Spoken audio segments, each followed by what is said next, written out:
안녕하세요. 더 페이스 치과 이준규 원장입니다. 오늘은 안면윤곽 수술이나 양악 수술을 할 때 좀 잘못 알려진 것들, 소위 얘기하면 루머에 대해서 한번 얘기를 하겠습니다.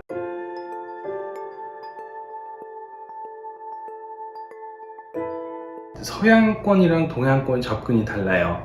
서양 환자들은 되게 얼굴 뼈를 조금 나오게 하는 그런 수술들을 원합니다. 그러니까 특히 이제 턱끝, 그리고 사각턱, 광대가 이제 바깥으로 튀어나오게 하는, 그게 더 커 보이게 하는 수술을 원하는 반면에, 동양권 환자들은 아무래도 이제 얼굴이 평면적이고 동그랗기 때문에 뼈를 줄이기를 원합니다. 동양권에 한해서 얘기를 하자면은 얼굴 뼈의 크기를 줄이면 살이 처질 수 있는 가능성이 있습니다. 대개는 이제 환자의 나이나 연조직, 피부나 근육의 특성에 따라서 많고 적음이 차이가 나긴 하는데, 튀어나온 얼굴뼈를 줄이면은 사실은 살이 남을 수밖에 없어요. 얼굴뼈는 얼굴의 살 그리고 피부를 지지해 줍니다. 마치 텐트의 폴대처럼, 텐트의 폴대가 이제 높으면은 텐트가 팽팽해지죠. 그 텐트의 폴대가 줄어들었다, 텐트가 이제 헐렁헐렁해지는 것처럼 얼굴의 특정 부분을 지지해주는 뼈 조직이 줄어들거나 작아지면 살이 남아서 처질 수 있는 가능성은 있어요. 근데 한 가지 장점이라고 보면은, 동양인들의 얼굴의 탄력은 서양인들이랑은 달라요. 그러니까 그 피부가 조금 더 단단하고 더 탄력이 있습니다. 그렇기 때문에 아무래도 줄이는 수술을 하더라도 서양권 환자들보다는 처짐이 훨씬 덜해요. 피부가 얇고 탄력이 없는 환자들은 과하게 얼굴뼈를 삭제하거나 줄이면은 피부가 조금 처질 수 있는 위험성들이 있습니다. 그러니까 적당량을 이제 우리 수술을 해야겠죠. 그리고 혹여나 수술에 처졌다 라면은 사실은 리프팅 같이 이 피부를 당기는 시술이 추가적으로 필요할 수 있다라는 거는 고려를 해야 될 것 같습니다.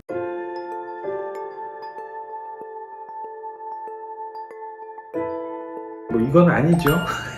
빨리 늙을 리는 없고요. 노화나 이런 것과는 전혀 관계가 없고요. 제 환자 중에는 50대 후반, 60대의 경우에도 양악수술 한 적이 있어요.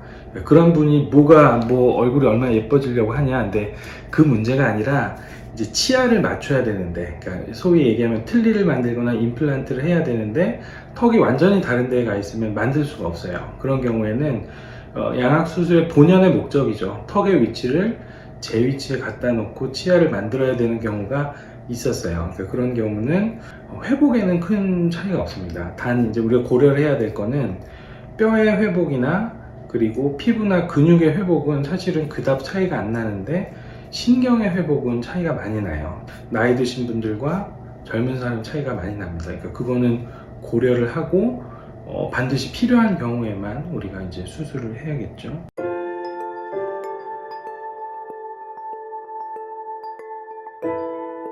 이게 이제 저도 상담을 하다 보면 환자들이나 보호자들이 물어봅니다.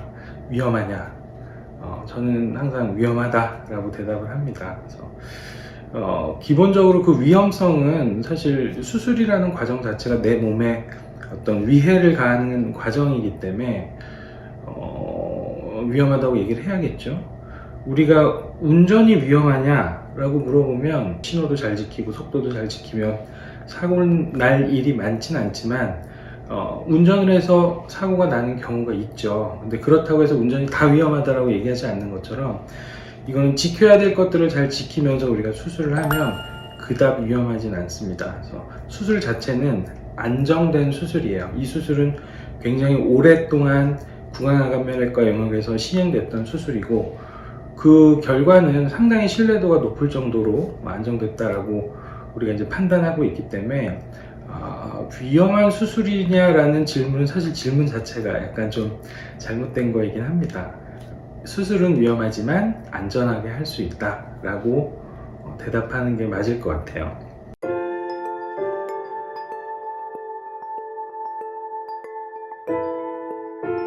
이것도 맞기도 하고 틀리기도 하죠. 그래서 많은 좀 선생님들께서 양악수술의 어떤 부작용을 얘기할 때 세 손가락 안에 꼽는 게 항상 이제 이 감각 손상입니다. 뼈를 자르는 과정 자체가 신경에 손상을 줄 수가 있어요. 우리 수술 전에 항상 그 뼈나 그 뼈 안에 있는 신경을 CT로 확인하고, 그리고 수술을 해야 됩니다. 네. CT로 확인한다고 해서 안 다치는 것은 아니에요. 술식이라는 게 어느 정도 위험성을 내포하고 있기 때문에 그 자체가 조심한다고 해서 안 다친다라고 얘기할 수는 없습니다. 하지만 그 가능성에 대해서는 인지하고 있어야 되고, 다치는 경우에는 뭐 약물을 쓴다든지 아니면은 좀 기다려서 예후를 지켜본다든지 뭐 필요하다면 다른 시술을 하기도 하지만 신경에 관한 뾰족한 치료 방법이 있지는 않아요. 물론 뭐 수술의 위험도를 줄이기 위해서 턱을 자르는 방향을 약간 바꾼다든지 술식에 약간의 변화를 줄 수는 있지만 그 자체가 신경 손상을 없게 보장해 줄 수는 없습니다. 그렇기 때문에 반드시 필요한 사람들만 그 부작용에 대해서 잘 알고 수술하는 게 좋을 것 같아요.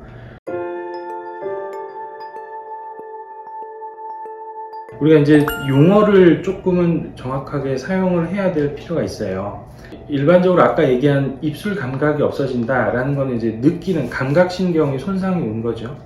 여기서 얘기하는 안면신경 마비는 운동신경이에요. 그래서 얼굴에 표정을 짓거나 아니면은 턱을 움직이거나 할 때도 신경이 필요한데, 그걸 이제 움직이는 신경은 운동신경, 느끼는 신경은 감각신경이라고 하는데, 안면신경 마비가 오는 경우도 있습니다. 왜냐하면 이 안면신경이라는 게 이 귀 뒤로부터 요 턱을 타고 와서 분지를 내는데, 그 아래턱이 이제 뒤로 들어가는 양이 너무 많거나 아니면 귀 뒷부분에서 이제 출혈이 있어서 많이 부은 경우에는 안면신경이 2차적으로 좀 눌리는 경우가 있어요. 그런 경우에는 안면신경 마비가 실제로 오기도 합니다. 그 가능성은 매우 낮죠. 그리고 요즘에는 우리나라의 양악수술 기술이 워낙 많이 발달했기 때문에 그런 걱정은 크게 하지 않아도 될 것 같습니다. 지나가다가 번개 맞을 걸 걱정하고 못 지나다니는 경우는 없는 것처럼 이건 역시 가능성은 있지만 거기에 대해서 크게 고려하지 않아도 된다. 이런 식으로 정리를 해보도록 하겠습니다. 그래서 뭐 루머가 굉장히 여러 가지예요. 인터넷상에 워낙 많은 얘기들이 있으니까 궁금한 게 있으면은 댓글 달아주시면은 답변을 찾아보도록 하겠습니다. 감사합니다.